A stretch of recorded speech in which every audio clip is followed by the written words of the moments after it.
have seen the torch of freedom pass from hand to yearning hand, and the vision of our fathers spread hope throughout this land, as the dreams some fought and died for in my heart becomes my own.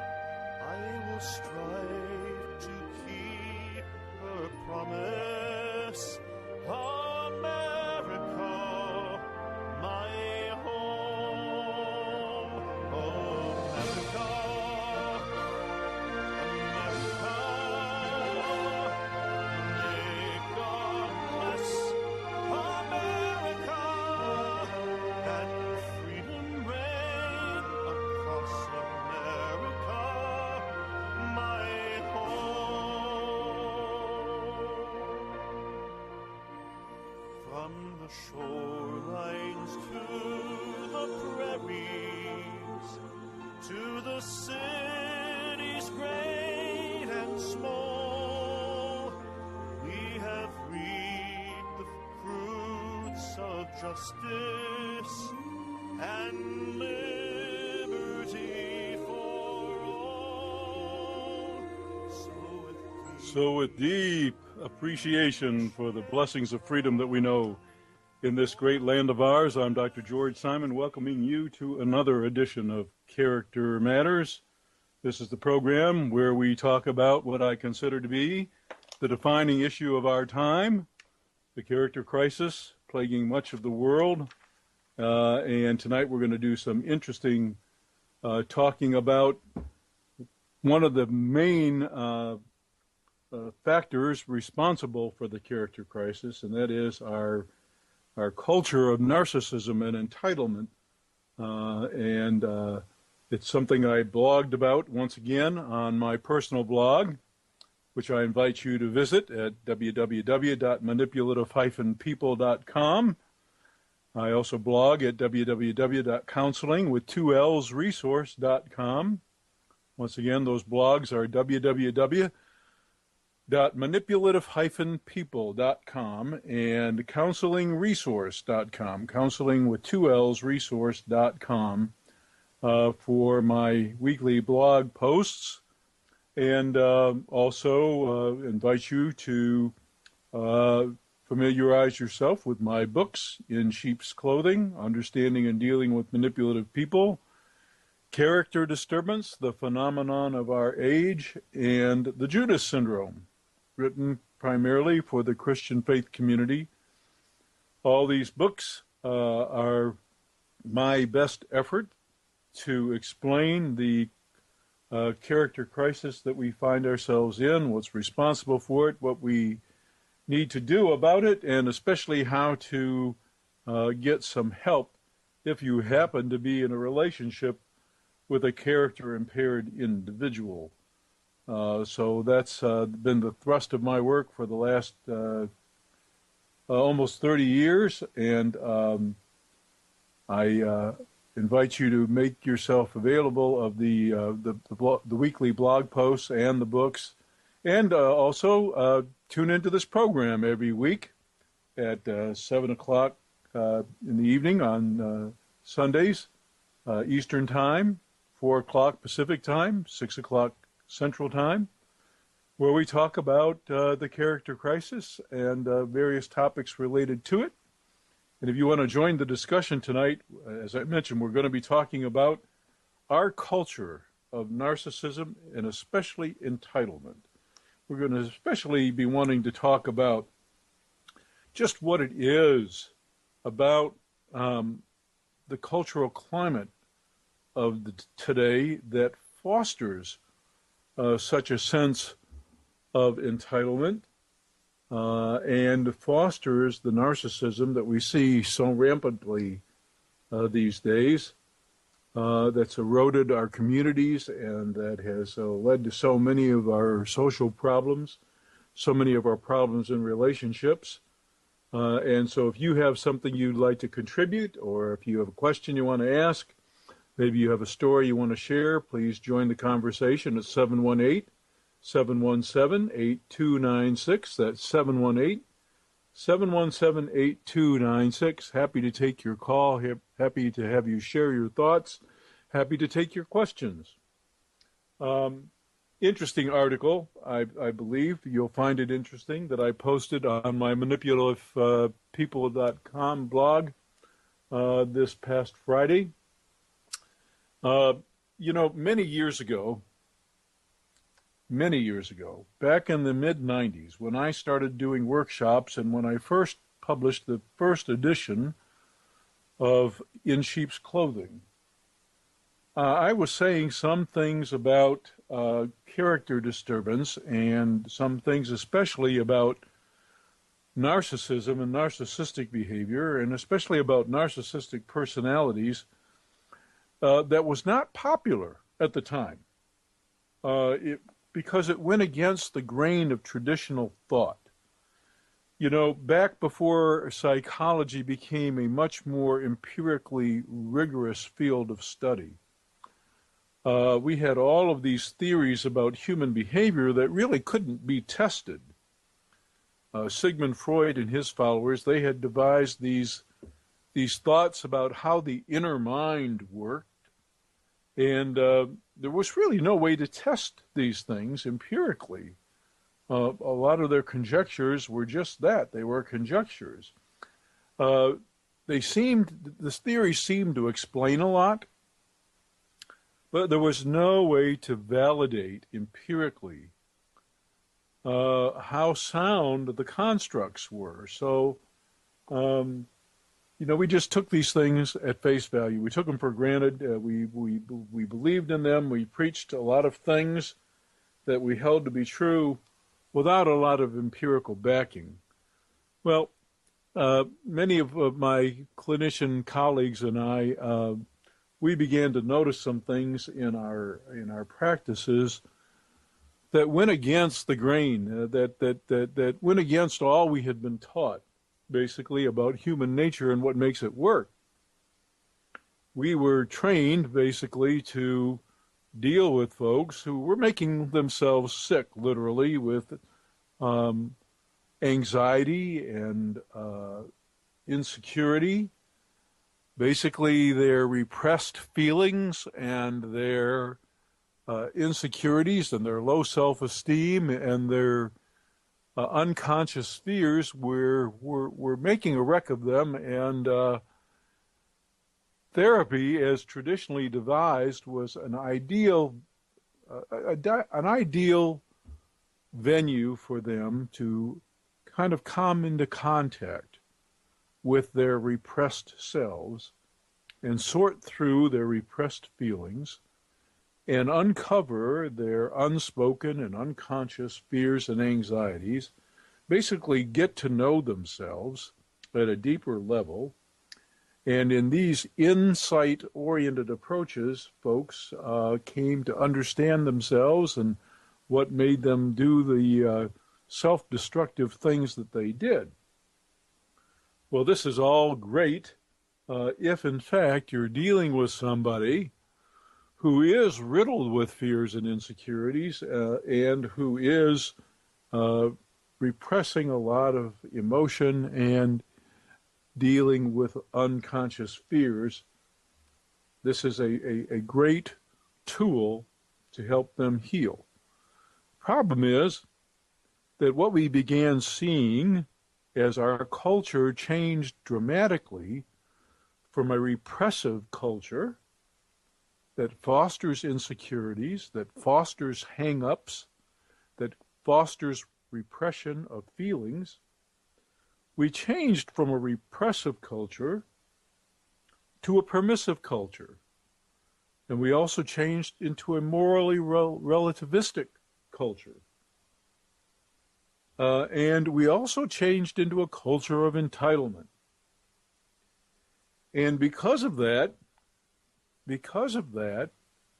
what therapists were being asked to deal with most of the time, somebody would say, to a character-impaired person, a person who just didn't seem to get it, a person who was treating their spouse badly or their children badly or was behaving badly, drinking too much,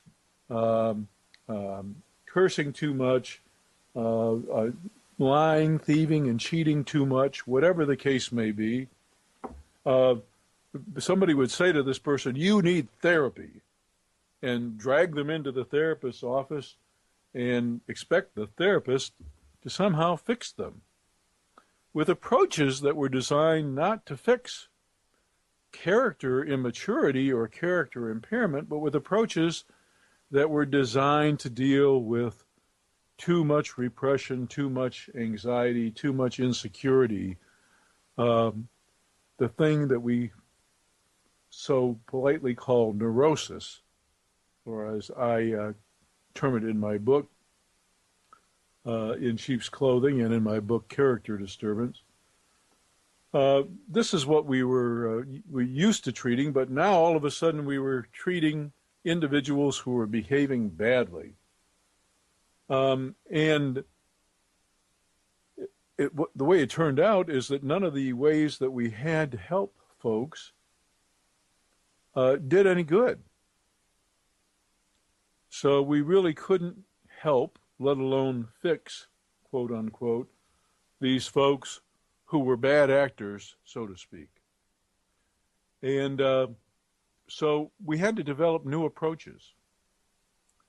And eventually a model came into existence that we call the cognitive behavioral paradigm.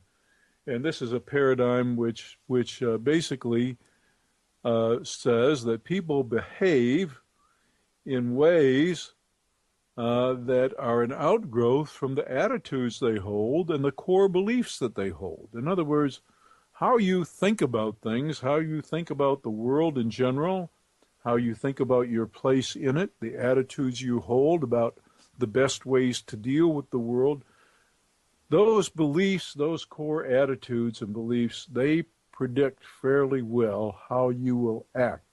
And if your behavior is a problem, then what you really need to take a look at is not so much your deeply repressed feelings, but the screwy way in which you tend to think about things. Your stinking thinking, so to speak, as the folks in AA are wont to say. So a whole new therapy was born, a whole new type of therapy called cognitive behavioral therapy. And it's the treatment of choice when it comes to dealing with character disturbance. Now, a lot of therapists say they understand that, and they also say that they do cognitive behavioral therapy, but I'm here to tell you, folks, that many therapists really haven't a clue how to actually implement the principles of cognitive behavioral therapy. Many times they have a bit of a clue when it comes to the cognitive component. But when it comes to the behavioral component, many times they are very lacking. So it's still difficult these days, even though it's better than it used to be, it's still difficult to get the kind of help that really makes a difference when you're dealing with someone of impaired character. And one of the things that's really tough to deal with, and that's the topic of tonight's program and the topic of the blog posts that I have recently posted, especially on my blog at manipulative-people.com. One thing that's really tough to deal with is narcissism.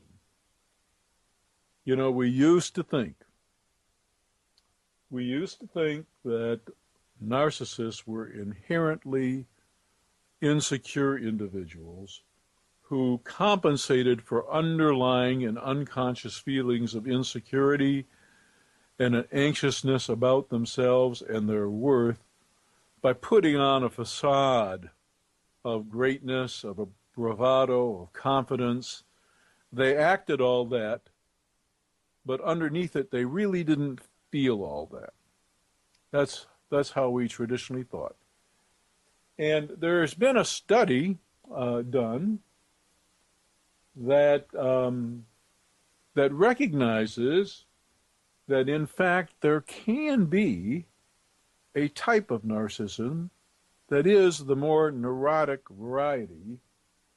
The study that defined the two types of anxiety is in the Psychological Bulletin, Volume 10. It's online. It was published online on the 29th of December.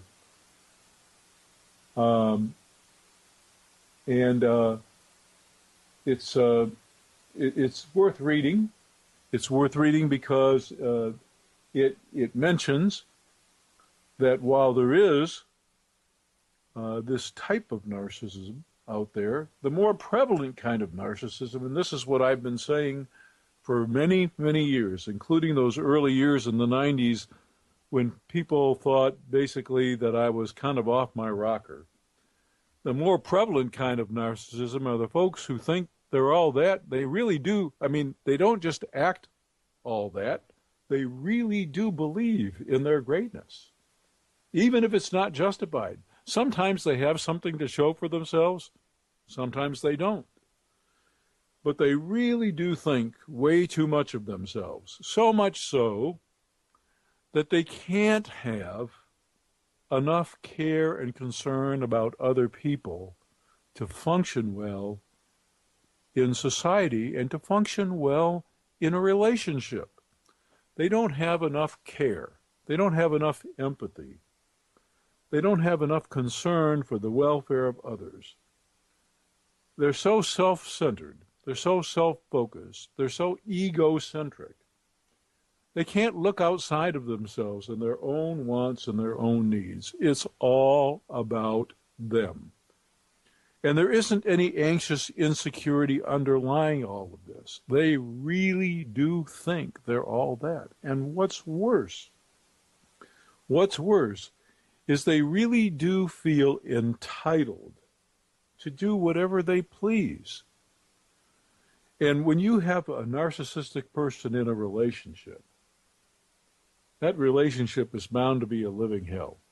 I know some of you folks out there know what this is like, and I know perhaps this caller has something to share about that. So we'll take this call and see.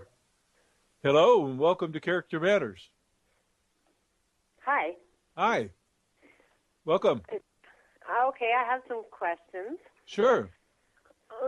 So, I don't know, 5 years ago I read, you had a website, I don't know if it was called Manipulative People yet, but I Googled stuff and you came up, and that's when I first heard the term Character Matters, or character, talking about disturbed character, I guess is the term I'm talking about. And you said if you are with a disturbed character person, get out, because there's no fixing them. Well, in extreme cases, yes. Not always, but in extreme cases, yes. As you know, in my books and on my online articles, I say that character disturbance exists along a spectrum. Right. We know that now about autistic disorders as well, and we know that actually about several disorders, that they exist along a spectrum. And so if somebody is a little bit character disordered, so to speak, it's not absolutely necessary to get out, but you sure do need to get the right kind of help, and sometimes that can be really hard to find. Okay, yeah. So that's my issue. So I'm no longer with my husband. I'm nowhere near divorced because they don't. There's money issues and businesses, so that's not to his advantage.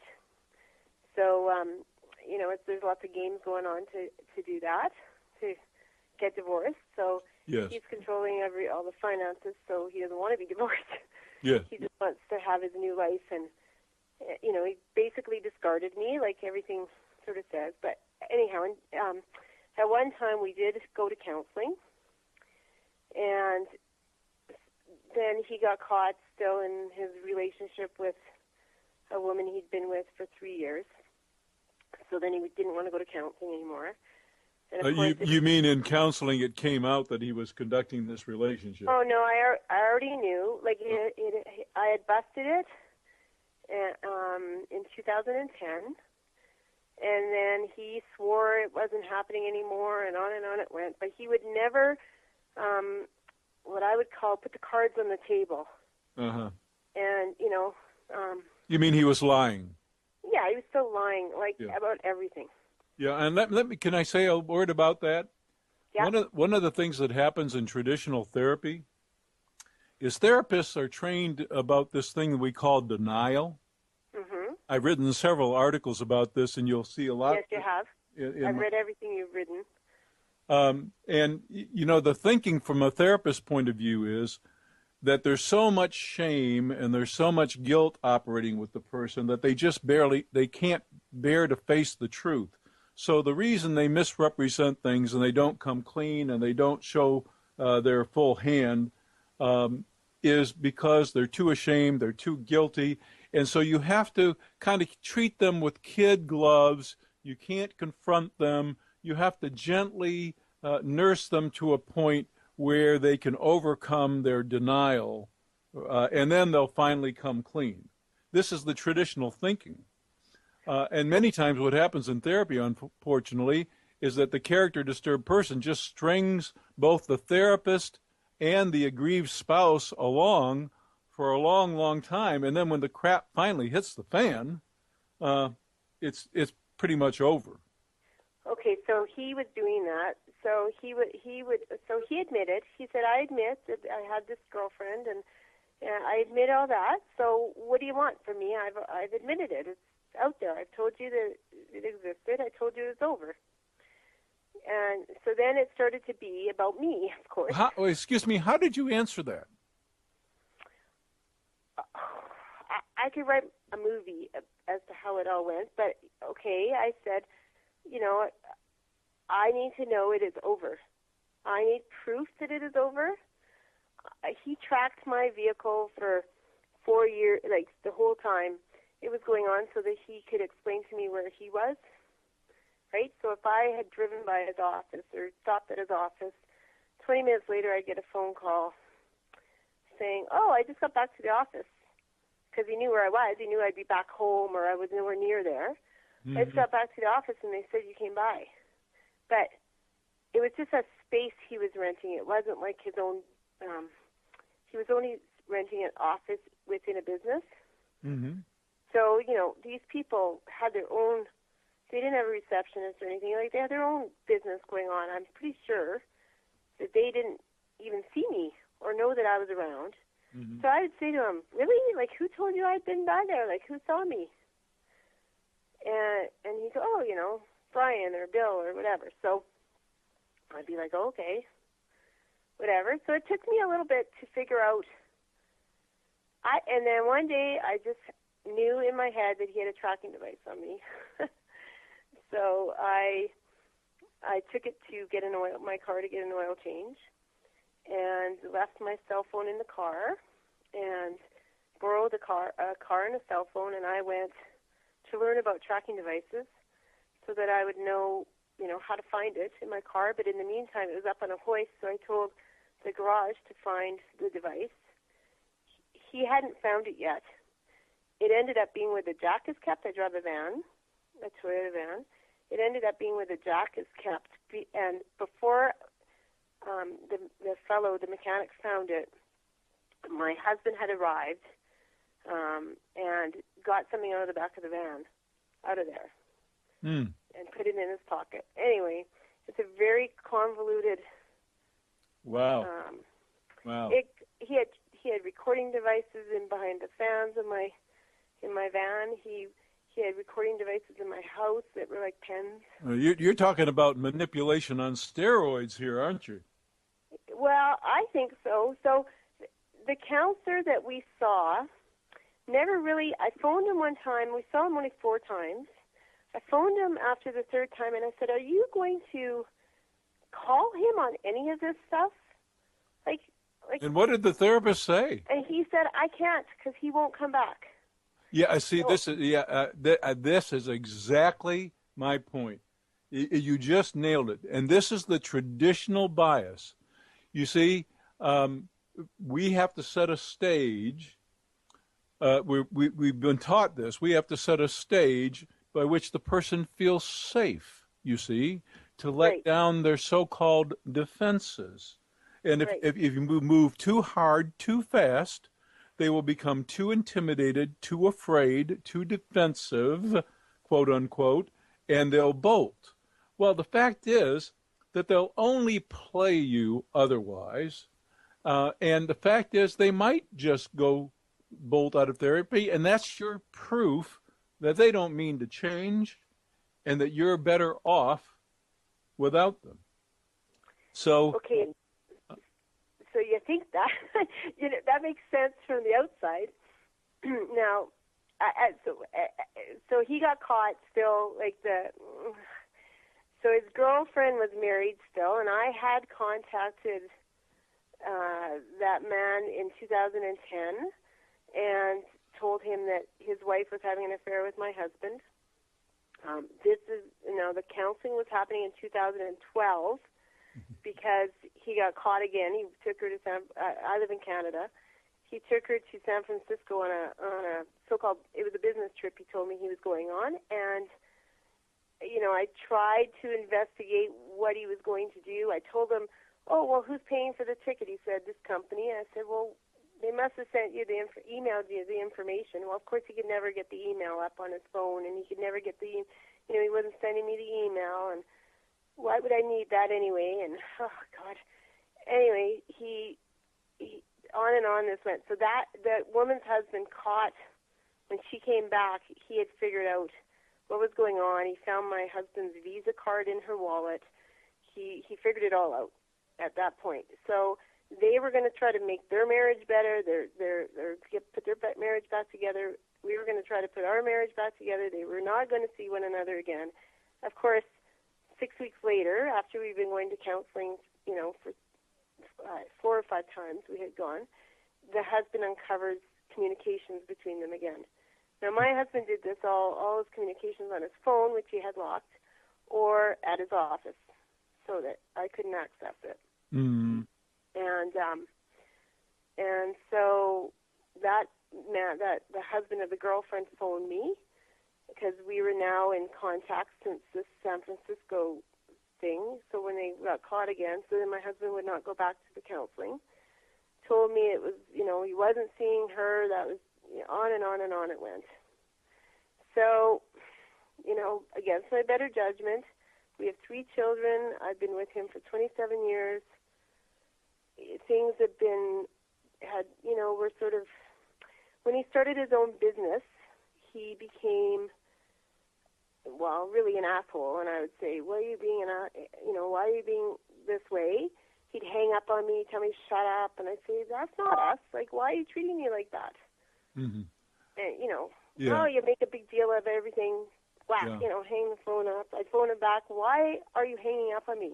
I phoned for a reason, Like, it just went, you're bothering me. I'm busy. I'm always busy. He was always busy. He was always important. He was becoming more and more and more important. One of the things that I speak about at length in my articles and in my book is where the responsibility lies to repair damage in these kinds of abusive relationships. It's always on the character impaired person. If they breach the trust, they've got to repair the trust. They did the damage. They have to repair the damage. And the problem is that they actually kind of sucker you into doing all the work, Absolutely. and not just the physical work, the mental work, worrying about things, the emotional work. You get so consumed with, are they doing this? Are they doing that? Are they really telling me the truth and whatnot? And they don't feel the burden. They don't feel the burden of they don't accept the burden either of what they have to do to earn back the trust. And Not do they care? and that comment that you mentioned is so typical, that what do you want me to do? Kind of like they don't already know. They don't know. It's like they're pretending like they don't already know what it would take to build back trust. they certainly know what they would demand if the shoe were on the other foot and somebody had betrayed their trust. They know exactly what they would demand of the other person. So, well, no, actually, if you had had an affair, I would be over it by now. oh, good tactic. Good tactic. Yeah. Did you believe that? I just laughed. I said, yeah, well, your affair is not over, so you're making that up, and oh my God, I can write a book. Yeah. So my question, so I continually second guess myself. He's been gone 22 months. He left myself and that girlfriend for yet another girlfriend. Why is that a surprise? Woman surprise? that he had a past with came into the picture. And so he dumped both me and the girlfriend for this one. Mm-hmm. So what's your question? And I didn't know that I had read about your character disturbance. I had just read this, paragraph or whatever it was on the computer. I printed it, so I have it somewhere. But there wasn't all this information that comes up on the computer now.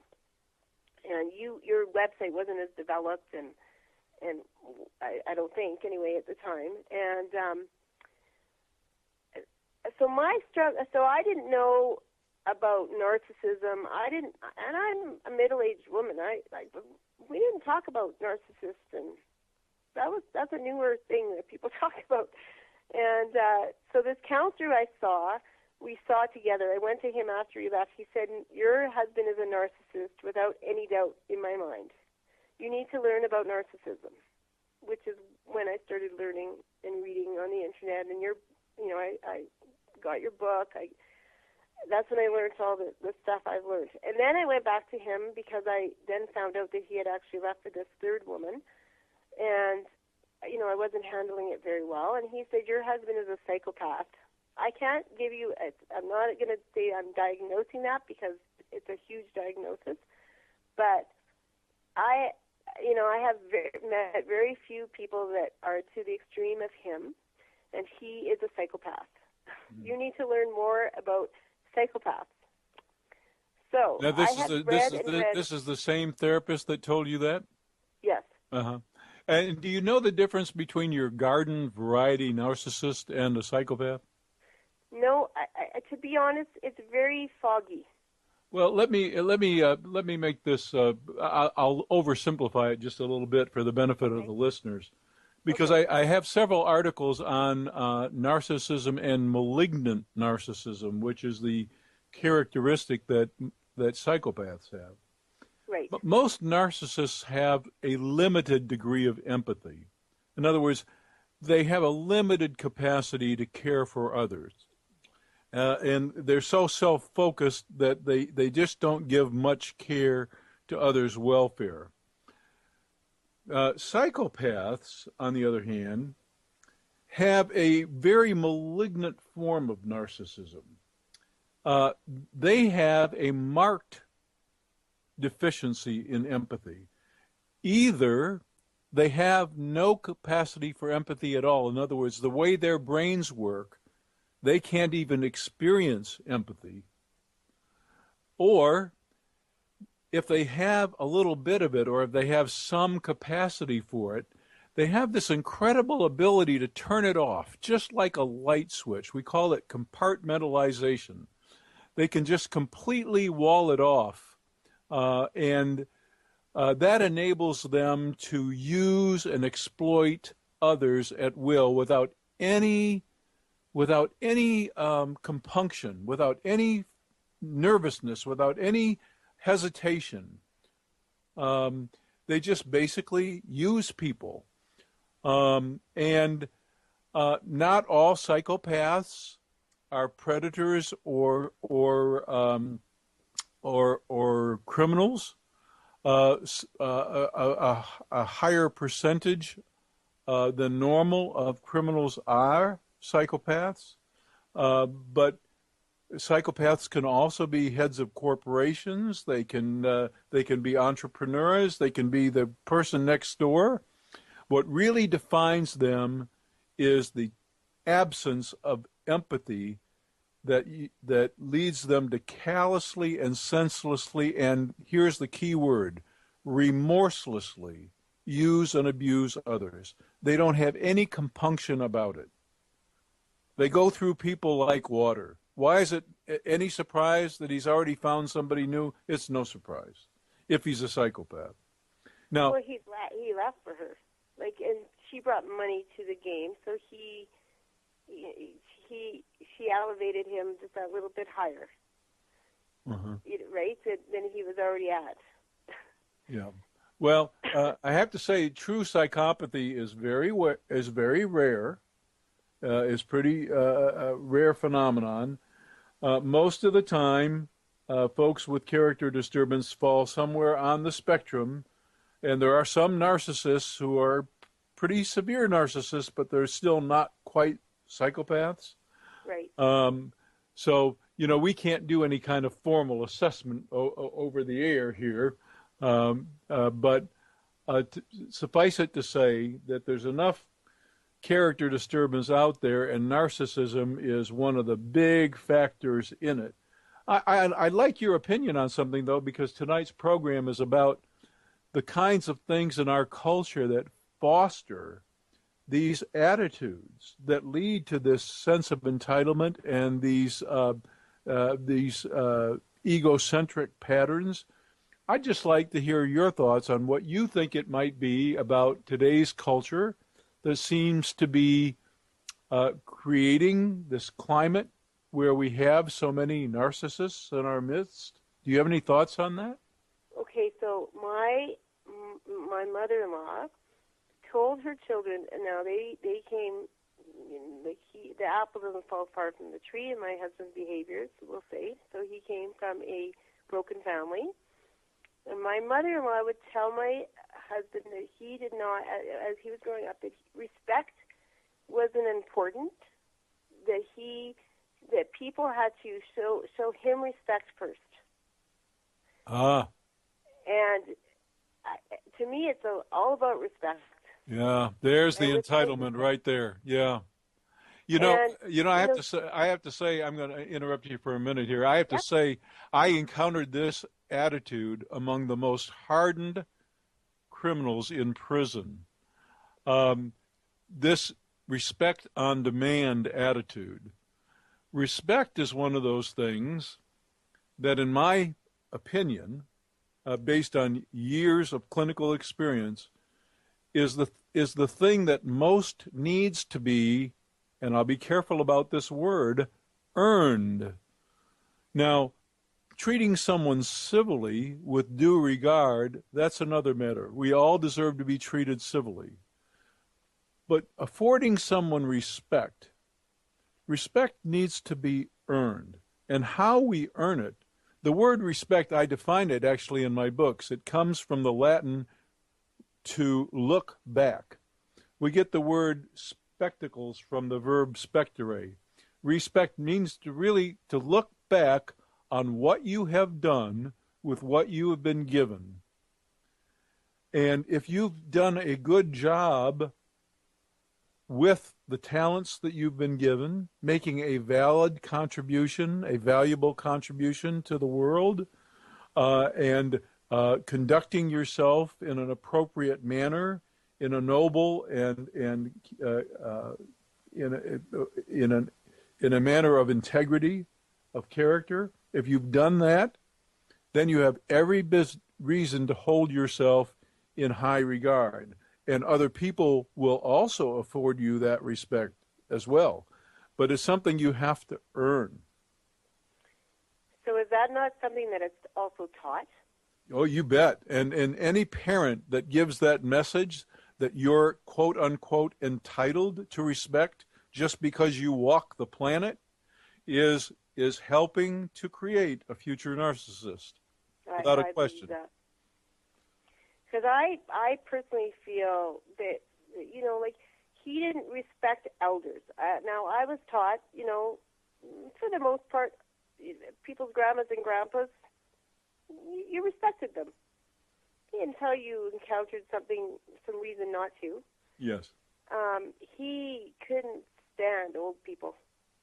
Yeah, this is something They were like this is something I bothering write the about space he too. was in. This is something I write about in the book about the difference between narcissists and antisocial characters is that narcissists don't recognize any higher power. In other words, there is no power or authority greater than them. As far as they're concerned, they're it. Whereas antisocial personalities, they recognize higher powers or authority, but they are at war with them. So they're kind of out to defeat them, out to beat the man, so to speak. But narcissists, they don't even recognize higher powers or authority. As far as they're concerned, they're it. But there are instances that they are forced to recognize them because they it's obvious that that person is in a higher, place than them.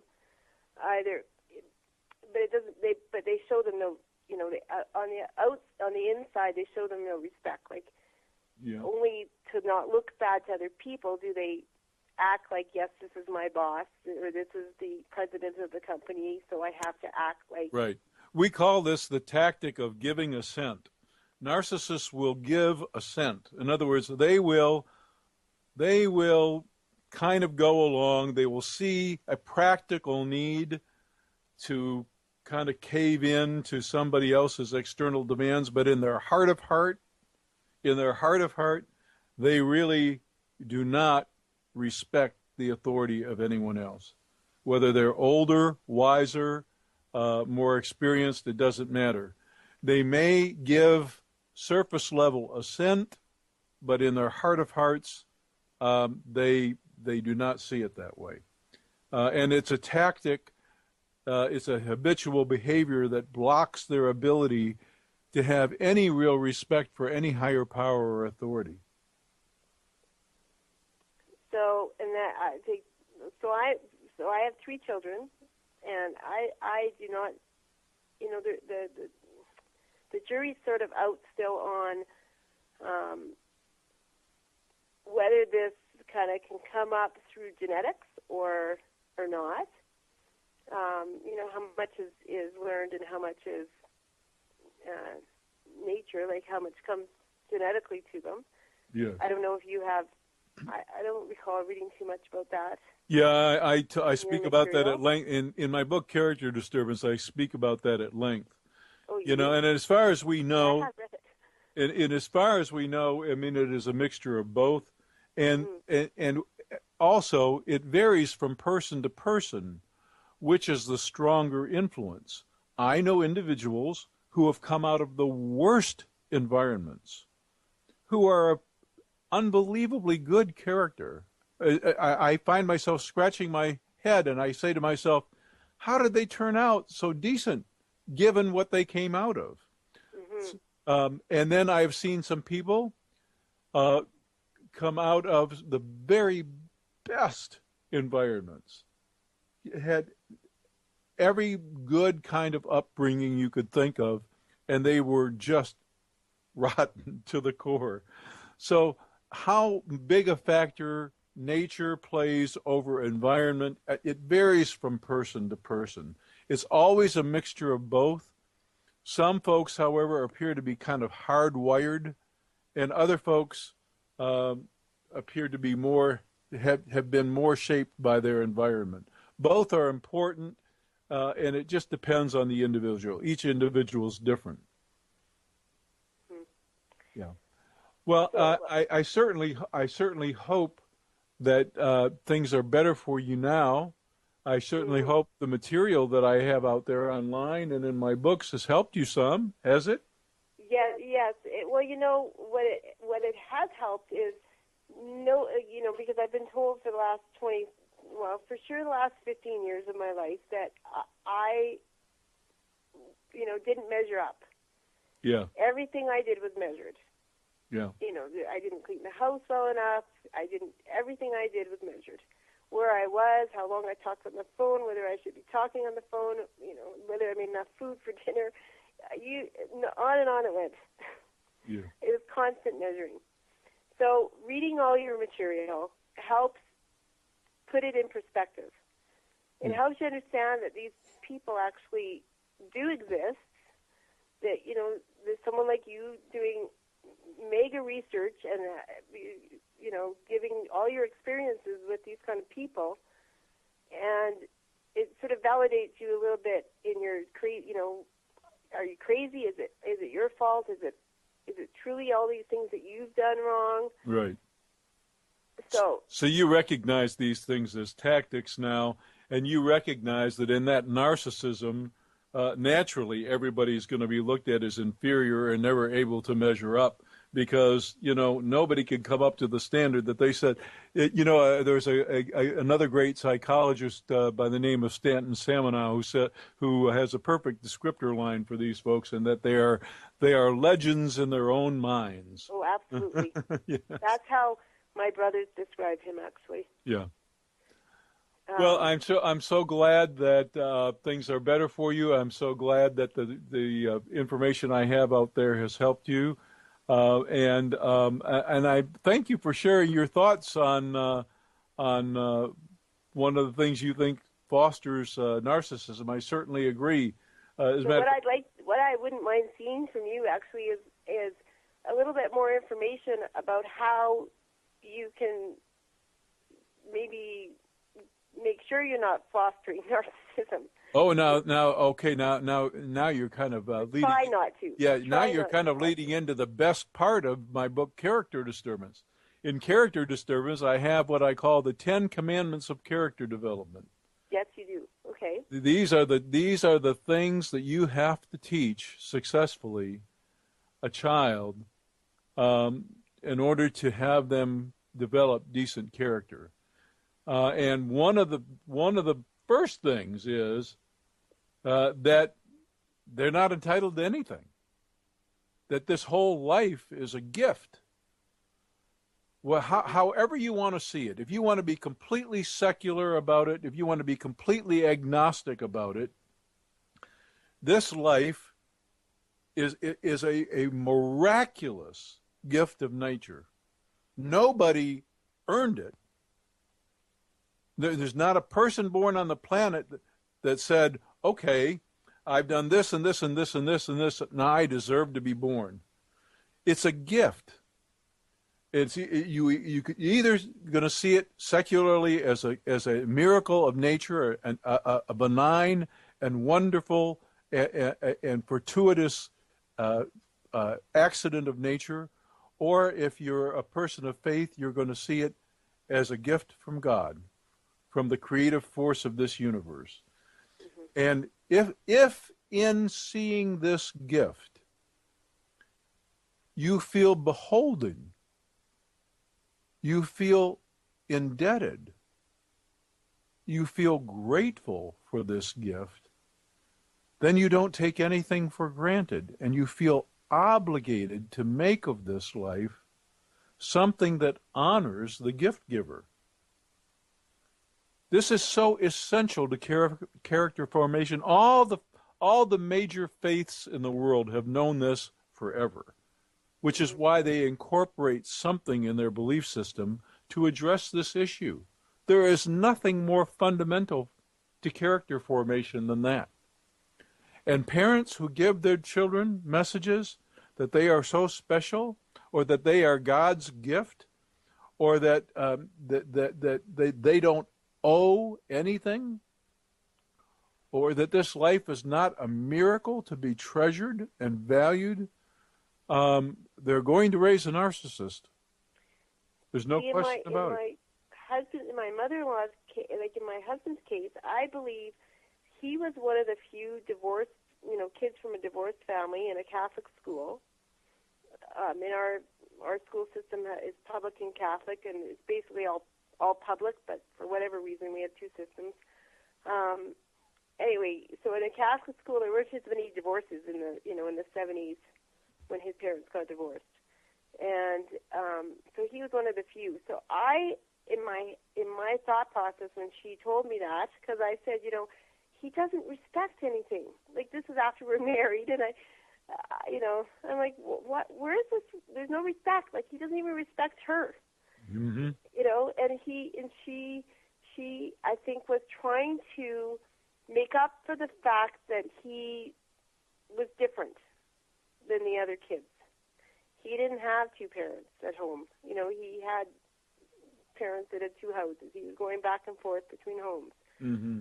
With a brother. He had a younger brother as well. Well, there's almost always a reason, but there are some essential things that we must do in rearing children, and regard for this wonderful gift that is life, and a deeply felt obligation. You know, once again, I'll quote Stanton Samanow here because he's one of the great thinkers of our time when it comes to character disturbance. But he said, of all of the characteristics that people who do bad things have, the deficient sense of obligation is probably the most telling and the most predictive of dysfunction. In other words, if there's no feelings of obligation that I owe something, that I have a debt to pay, and that it's my responsibility to make of myself the kind of person that will make a positive contribution, not just to my relationship, but to the society at large. If I don't have that sense of obligation, everything goes to hell in a handbasket. And that has to be nurtured very early on. From the earliest days, you can never start too early with a child, because children are natural narcissists. From the very minute they're born, they think the world revolves around them, and they think that others are there to meet their needs. They have to learn differently. They have to learn that basically they're entitled to nothing, and that everything that comes their way in a positive way, even the love they get from loving parents like that, it's a gift to be treasured and to feel indebted about. So that there's this sense of obligation to give back, to do good likewise, to make of yourself the kind of person who's going to make the world a better place. Now, do you find teenagers lose a little bit of that for a little bit? They lose more than a little bit of it. Yeah.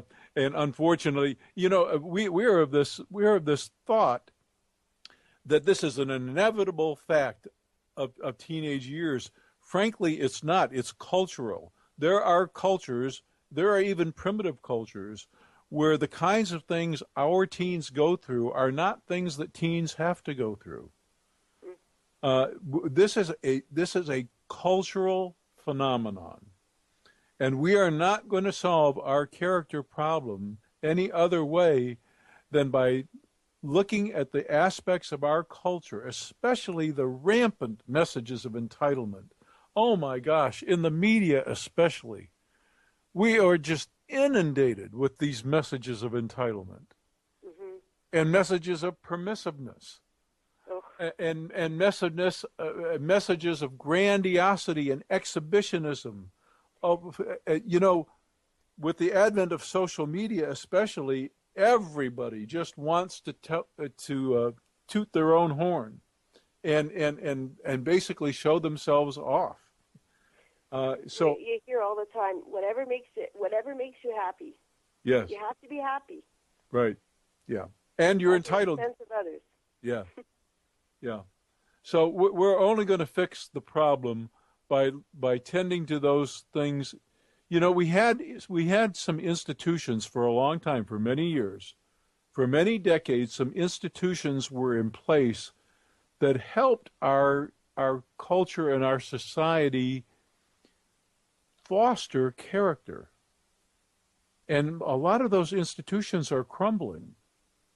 I'll give you an example. Sports. Sports was a great character formation vehicle. It's become one of the most self-aggrandizing kind of things you can have.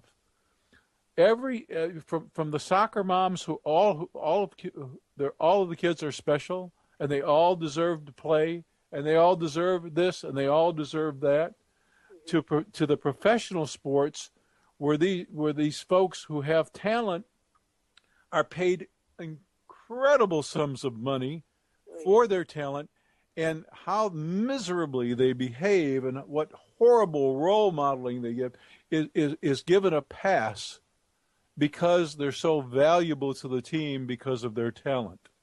This would, you know, I'm old and I'm 67 years old.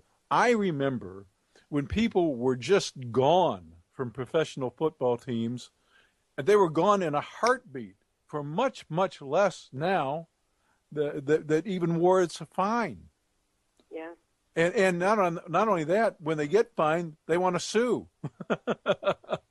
they think it's unfair. Yeah, they think it's unfair. Mm-hmm. It's unbelievable. So that's one of the just one of the many institutions that we've allowed to crumble that was designed basically to foster character.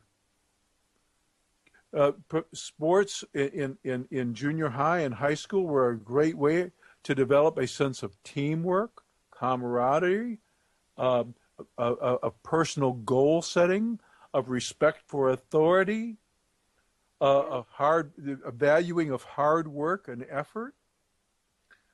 None of these things apply anymore, and it's a tragedy. It's a tragedy of great proportion because not only have the institutions eroded, but the character that they used to foster has eroded, and it's costing us our freedom dearly. You know, we're running. That's the entitled middle-aged people that have done that. Yeah.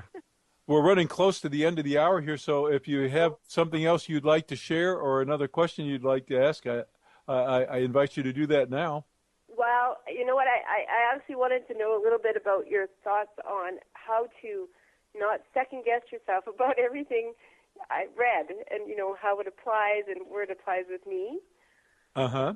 But it's a little complicated, so maybe I'll listen in another time and maybe broach that at another time.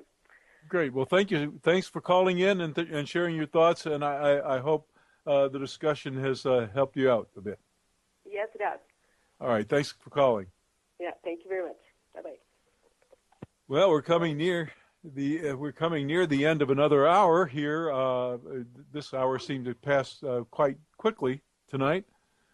And I invite you once again to go online and read the articles posted online, both on the counselingwith2ls.resource.com blog site, as well as my own personal blog at www.manipulative-people.com. Hundreds of articles there on character disturbance, narcissism, borderline personalities, antisocial characters, psychopaths, the whole 9 yards. You'll find it all there.